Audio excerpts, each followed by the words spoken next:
할렐루야. 네, 우리 옆에 계신 분하고 함께 인사해 보겠습니다. 성도님을 통해서 하나님의 지혜가 나타납니다. 성도님을 통하여 하나님의 지혜가 나타납니다. 믿으십니까? 아멘. 네. 하나님은 우리에게 은혜를 주시는 분이십니다. 믿으십니까? 아멘. 네. 이 은혜가 있기 때문에 우리는 우리의 인생을 살아갈 수가 있습니다. 오늘 하루를 살아갈 때에도 또 지금 이 순간 하나님을 예배하는 것도 하나님의 은혜가 아니었다라면은 결코 있을 수 없는 일이 될 것입니다. 하나님의 은혜가 아니면은 우리는 당장이라도 이 세상에서의 생명을 끝내고 하나님의 심판대 앞에 서게 될 자들입니다. 그러나 우리에게 은혜를 주심을 통하여 우리가 하나님의 뜻에 따라 살게 하여 주시고 또 주신 그 사명 가운데에 지혜로 나아갈 수 있도록 오늘 이 시간에도 하나님은 우리에게 역사해 주시는 줄로 믿습니다. 그 지혜를 주신 그 하나님을 바라보고 이 시간 우리에게 지혜를 주신 그 이유를 함께 살펴보면 좋겠습니다. 다니엘의 모습을 보면은요, 하나님의 은혜를 통해서 그 인생을 얼마나 놀랍게 사용하시는지를 우리가 볼 수가 있습니다. 다른 어떤 누구도 근심과 분노에 가득 찬 그 느부갓네살의 마음을 바꿀 수가 없었는데 이 다니엘은 그 근심과 분노 가운데 있었던 그 느부갓네살의 마음을 바꾸게 되었고 또 그 바꾸는 그 모습 가운데에 하나님의 역사의 모습을 경험한 것이 이 다니엘의 모습입니다. 다니엘은 기도하였습니다. 어떤 기도를 하였습니까? 느부갓네살 왕이 지금 그가 가지고 있는 걱정과 또 근심과 더 나아가서는 분노의 그 이유가 되는 그 꿈을 알게 해달라고, 그리고 그 꿈을 통하여 하나님의 그 뜻하심, 그 일들이 이루어져서 자신과 함께하고 있는 이 바벨론 땅에 있는 그 지혜자들이 다 죽지 않도록 또 자신과 자신의 친구들도 심판을 당하지 아니하도록 기도를 하였습니다. 그리고 그 기도 가운데 하나님께서는 다니엘의 기도 가운데에 응답하여 주셨고 이제 느부갓네살의 꿈을 보여주시면서 또 그리고 그와 더 나아가서는 그 꿈이 어떤 의미를 가지고 있는 것까지 하나님께서는 알려주셨습니다. 그렇게 알려주시는 그 모습 가운데에 하나님께서는 다니엘의 지혜를 사용하셨고 또 지혜를 사용하시는 그 하나님께서는 다니엘을 통해 하나님의 일을 행하며 나아가고 있는 것입니다. 자, 그것이 오늘의 본문의 배경이고요. 오늘 말씀에 보면은 자, 다니엘이 왕 앞으로 나아가는 것을 볼 수가 있습니다. 그러면서 26절에 보니까 왕이 대답하여 벨드사사라 이름한 다니엘에게 이르되 내가 꾼 꿈과 그 해석을 내가 능히 알게 하겠느냐라고 질문하며 나아갑니다. 즉 왕 앞에 나아간 그 다니엘을 향하여서 왕이 말하는 것이죠. 네가 내가 꾼 꿈을 알고 있느냐? 알고 있으면은 빨리 말을 해보아라 라고 이야기합니다. 그러한 왕의 그 질문 가운데에 27절 말씀 보니까 다니엘이 이렇게 대답합니다. 다니엘이 왕 앞에 대답하여 이르되 왕이 물으신 바 은밀한 것은 지혜자나 술객이나 박수나 점쟁이가 능히 왕께 보일 수 없으되 라고 말합니다. 즉 왕이 꾼 꿈은 아무도 말할 수가 없다라는 것입니다. 그러면서 다니엘이 말하기를 28절 말씀인데요, 함께 다 같이 읽어보도록 하겠습니다. 시작. 오직 은밀한 것을 나타내실 이는 하늘에 계신 하나님이시라. 그가 느부갓네살 왕에게 후일에 될 일을 알게 하셨나이다. 왕이 꾼 꿈 곧 왕이 침상에서 머릿속으로 받은 환상은 이러하니이다 라고 말하고 있습니다. 즉 다니엘서 2장 19절에서 기도하는 가운데에 하나님께서 주시는 그 환상을 통하여 느부갓네살 왕이 꿈을 꿨던 그 모든 것들을 보았다라는 것입니다. 그리고 다니엘서 2장 23절에 하나님께서 다니엘에게 지혜와 능력을 주셔서 하나님께 구한 것, 즉 왕의 꿈에 대하여 알게 하셨다라고 감사하고 찬양하였습니다. 하나님께서 다니엘의 환상 가운데에 즉 왕이 꾼 꿈을 보여주셨고 또 지혜와 능력을 주신 것을 통하여 꿈에 대하여 깨달을 수 있는 그 능력까지도 하나님께서 주셨다라는 것입니다. 그리고 계속 되어져가는 그 다니엘의 인생 가운데에 하나님께서는 계속 지혜를 주셨고 그 지혜를 통하여 다니엘을 사용하시는 그 하나님의 모습을 우리가 확인할 수가 있는 것입니다. 그러면 하나님께서는요 왜 다니엘에게 지혜를 주셨을까요? 다니엘이 왕의 꿈을 잘 말하고 또 그 꿈을 잘 해석하여서 많은 선물과 또 많은 상과 큰 영광을 받게 하여 다니엘을 출세시키기 위해서 하나님께서는 다니엘에게 지혜를 주셨을까요? 물론 그것도 하나의 이유가 될 수 있을 것입니다. 왜냐하면 이 이후에 그 말씀에 보면은 다니엘이 왕이 꿈을 이야기하고 깨닫가였을 때에 왕이 다니엘에게 엄청나게 많은 선물과 상을 준 것을 성경은 말하고 있기 때문입니다. 그런데 과연 이렇게 다니엘을 출세시키기 위해서, 다니엘이 성공의 자리에 올라가기 위해서 하나님께서는 다니엘에게 지혜를 주셨을까요? 우리는 기도하며 간구하는 가운데에 마음속으로 성공의 결과를 얻기를 위해서 기도할 때가 많이 있습니다. 저 자신도 기도할 때마다 주어진 일들이 잘 되게 하여 주시고 또 좋은 환경과 좋은 결과들이 가득하기를 위해서 기도합니다. 그리고 그런 모든 일들을 능히 잘 해나갈 수 있도록 지혜를 구하며 기도합니다. 우리는 우리 자신과 또 가정과 사업과 교회와 나라를 위해서 기도할 때에 실패하고 망하기를 위해서 기도하시는 분이 계십니까? 우리 길신교회가 이제 2020년에 나아가는데 올해는 망하게 하여 주십시오, 이렇게 기도하시는 분은 한 분도 없을 것입니다. 또 이 나라를 위해서 기도할 때에 이 나라가 망하고 또 실패되기 위해서 기도하시는 분 아무도 없을 것입니다. 모두가 다 잘 될 수 있도록, 좋은 결과를 얻을 수 있도록 그렇게 기도하는 것이 기도하고가 있습니다. 이것은 당연한 모습입니다. 어떤 누구도 실패를 달라고, 그리고 그것이 넘어질 수 있도록 지혜를 구하는 자는 아무도 없습니다. 다니엘은 하나님께 지혜와 능력을 받은 자입니다. 다른 어떤 누구보다도 다니엘 스스로가 그것을 잘 알고 있었을 것입니다. 그리고 지혜를 받은 그 결과로 왕의 꿈을 보게 되었고 그 꿈을 해석하는 깨달음까지 얻게 되었습니다. 출세와 성공의 길이 열리게 된 것입니다. 그런데 다니엘은 이 모든 모습 속에서 한 사람을 증거하기를 힘쓰고 있습니다. 그 한 사람은 바로 하나님이라는 것입니다. 하나님의 이름을 증거하고 하나님께서 지혜를 주셨기 때문에 이런 모든 일들이 가능하게 되었다라고 왕에게 그 모든 것을 증거하고 있는 것입니다. 여러분, 지금 다니엘이 느부갓네살 왕 앞에서 하나님의 이름을 이렇게 말하는 것이 괜찮은 모습일까요? 26절 말씀을 다시 보면은요, 왕이 다니엘을 부를 때에 벨드사살이라고 부르는 것을 볼 수가 있습니다. 벨드사살이란 그 이름의 뜻에는요, 바로 벨이여 그의 생명을 보호하소서라는 뜻을 가지고 있습니다. 이 이름은 다니엘이 바벨론 왕국에 와서 얻게 된 이름입니다. 그러면서 그 벨이라는 그 이방신의 그 이름이 다니엘의 이름이 되어져서 그렇게 불려지고 있는 것입니다. 다니엘 1장 7절 말씀 보면은 환관장이 다니엘과 친구들의 이름을 벨드사살, 사드락, 메삭, 아벳느고라고 명하고 있습니다. 이 이름들은 모두가 다 이방신들의 이름들이 그 안에 들어가 있는 것입니다.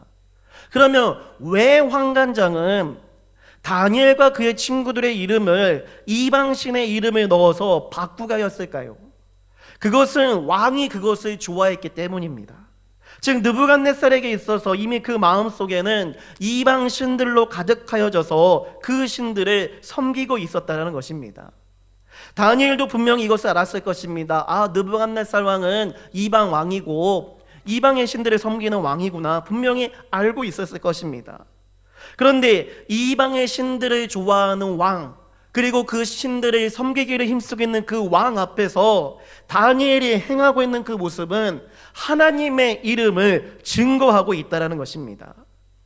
왕 앞에서 당당하게 세상의 모든 지혜자나 술객이나 박수나 점쟁이가 있다 할지라도, 다시 말하면은 세상에 어떤 수많은 신이 있다 할지라도 오직 왕이 꾼 꿈은, 그리고 그 해석은 하나님만이 가능하다는 것을 선포하고 있는 모습입니다.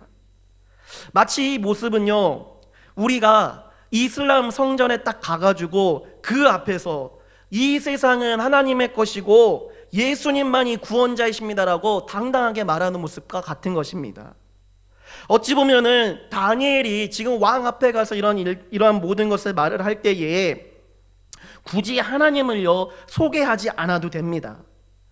꿈과 해석만 잘 말하면서 자신만 출세하고 성공해서 그 이후에 개인적으로 하나님께 기도하면서 하나님 기도 응답해 주셔서 감사합니다, 하나님 덕분에 왕에게 칭찬받고 선물도 받고 높은 자리에 올라갔습니다, 하나님 감사합니다라고 끝날 수도 있는 모습입니다. 그런데 다니엘은 꿈과 해석을 말하기 전에 하나님을 말하고 있다는 것입니다. 왜 그렇게 했던 것일까요? 그것은 자신에게 지혜를 주신 그 하나님의 의도와 뜻을 먼저 알고 있었기 때문입니다. 다니엘은 하나님께서 자신에게 지혜를 주신 그 이유를 하나님을 나타내고 하나님을 증거하기 위함임을 깨달은 자였습니다. 다니엘은 자신이 죽음의 위협 속에서 구원받고 성공하고 출세하기 위해서 하나님께 지혜를 구하지 않았습니다. 오히려 지혜를 주심을 통하여 하나님을 모르는 그 이방신을 의지하고 지혜자들과 세상의 능력자들을 붙잡고 나아가는 그 연약한 영혼에게 하나님을 소개하고 하나님을 증거하기 위함임을 다니엘은 알고 있었다는 것입니다. 그리고 그 모습을 증거하며 나타내는 일이 자신의 삶의 어려움으로 다가올지라도 능히 그 모든 것을 행하는 것을 통하여 자신의 모든 것을 아까워하지 않는 당당한 모습으로 나아간 것이고 다니엘의 모습이었다는 것입니다. 30절 말씀 한번 볼까요? 30절 말씀을 보니까 다니엘이 왕 앞에서 분명하게 이야기합니다. 이런 모든 것을 이야기할 때에 하나님께서 자신에게 왕의 꿈을 나타내신 것은 내 지혜가 다른 사람보다 낫기 때문이 아니다라고 분명하게 이야기합니다.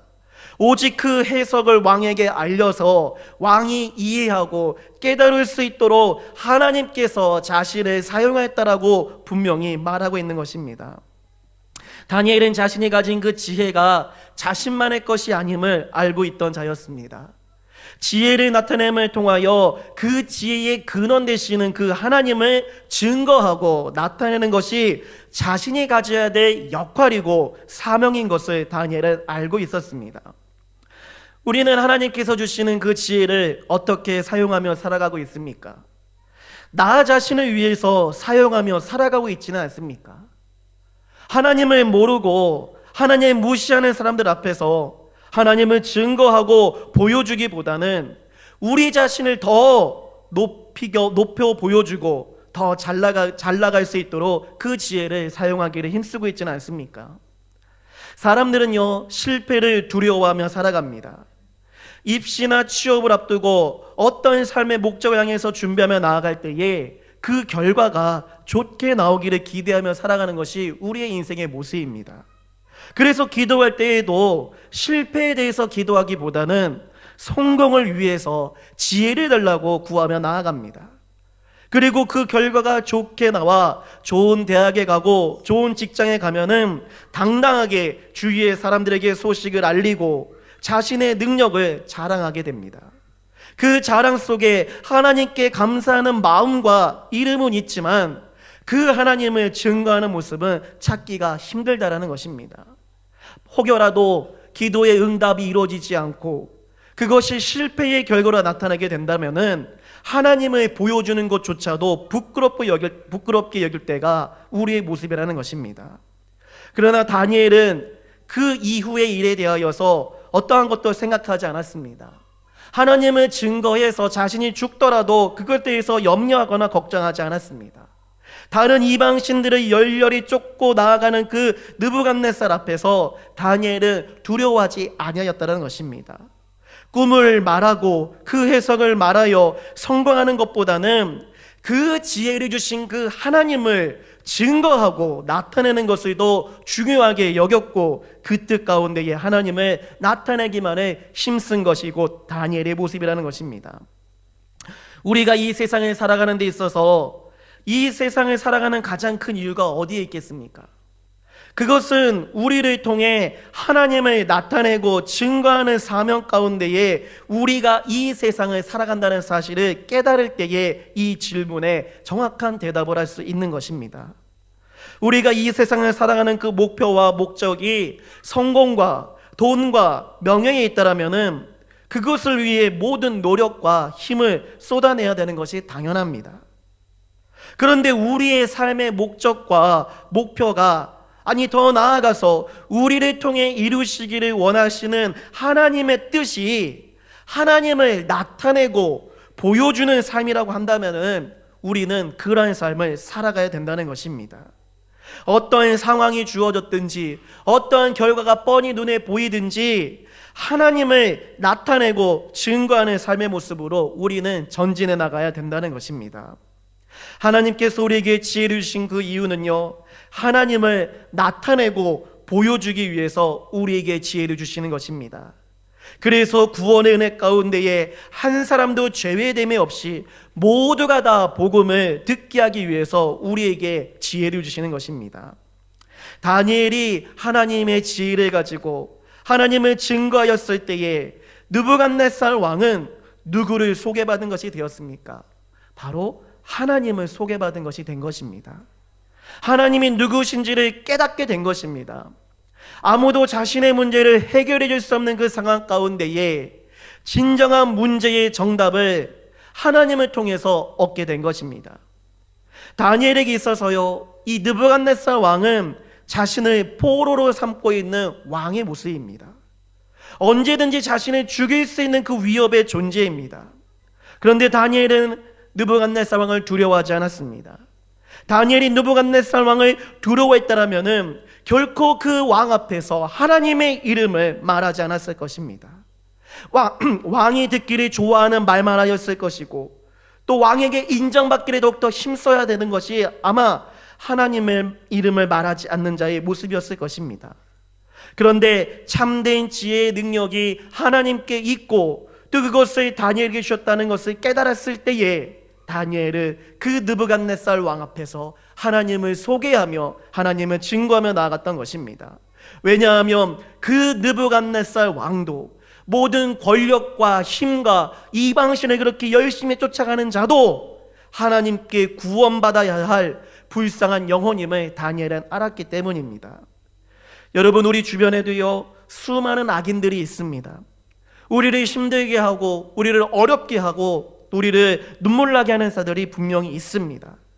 그러나 그 악인들에게도요, 공평하게 주어져야 될 기회가 있습니다. 그것은 바로 복음을 들어야 될 기회입니다. 복음은 어떤 특혜를 받은 자만이 누리는 것이 아닙니다. 복음은 모든 죄인이라면 당연히 들어야 될 그 소식입니다. 이 소식을 전하기 위해서 예수님께서도 우리를 향해 하나님이 주신 그 지혜와 능력을 가지고서 우리에게 하나님을 소개시켜 주신 것입니다. 예수님께서 이 땅에 오셔서 행한 그 모든 일들은 지혜와 능력으로 가득 찬 모습입니다. 지혜와 능력으로 예수님은 하나님을 보여주시고 알려주시고 나타내주시고 또 힘써 그 모든 것들을 행하기를 노력하신 것이 곧 예수님의 모습입니다. 그리고 그 모습은 십자가의 죽음 앞에서도 결코 실패되거나 무너진 것이 아니라 그 십자가의 죽음에서도 하나님이 주신 그 지혜와 능력으로 담대하게 그곳으로 나아가셨고 또 그 길을 피하지 아니하시고 담담하신 것이 곧 예수님의 모습입니다. 예수님은요, 굳이 꼭 십자가에 죽지 않으셔도 될 뿐입니다. 하나님께서 주시는 그 지혜와 능력으로 더 크고 더 놀라운 일들로 세상의 진정한 왕으로 설 수 있는 분이 바로 예수님이십니다. 그런데 그 예수님께서 선택하신 것은 십자가의 죽음이었습니다. 왜냐하면 그 십자가의 죽음을 선택하는 것이 곧 하나님의 지혜를 이루는 것이고 그 하나님을 우리 모든 죄인들 가운데에 소개시켜 줄 수 있는 유일한 길이었기 때문입니다. 오늘 성경은 우리가 가지고 있는 그 모든 문제와 근심과 걱정에 대하여서 세상에 있는 모든 지혜자들과 능력자들을 찾는다 하여도 해결되지 못하고 또 다른 수많은 우상들을 붙잡고 의지한다 하여도 해결되지 못한다라고 말씀하고 있습니다. 그리고 오직 하나님만이 해결해 주신다라고 말씀하고 있습니다. 예수님께서는 하나님이 모든 문제의 해결 방법이라고 우리에게 소개시켜 주셨고 가르쳐 주신 분이십니다. 이것을 위해서 예수님께서는 십자가의 길로 가신 것입니다. 예수님께서 원하는 것이 세상의 성공과 출세였다면 그 길로 가지 않았습니다. 그러나 우리가 그렇게 세상의 성공과 출세만을 바라며 나아가는 인생이 아니라 하나님을 증거하고 하나님을 나타내는 것이 참된 지혜를 받은 자의 모습, 하나님의 백성인 것을 알려주시고 가르쳐주시기 위해서 오늘도 우리 가운데에 역사해 주시는 줄로 믿습니다. 하나님께서 우리에게 지혜를 주신 이유는 결국 누구를 위해서입니까? 우리 자신이 출세하기 위해서입니까? 아닙니다. 바로 다른 사람을 위해서입니다. 여전히 예수님을 모르는 자, 힘들고 어렵고 근심과 걱정과 낭만 가운데 쓰러져 있는 자, 그 한 사람을 위해서 우리에게 지혜를 주신 것입니다. 골로새서 1장 28절에서는 이렇게 말씀하고 있습니다.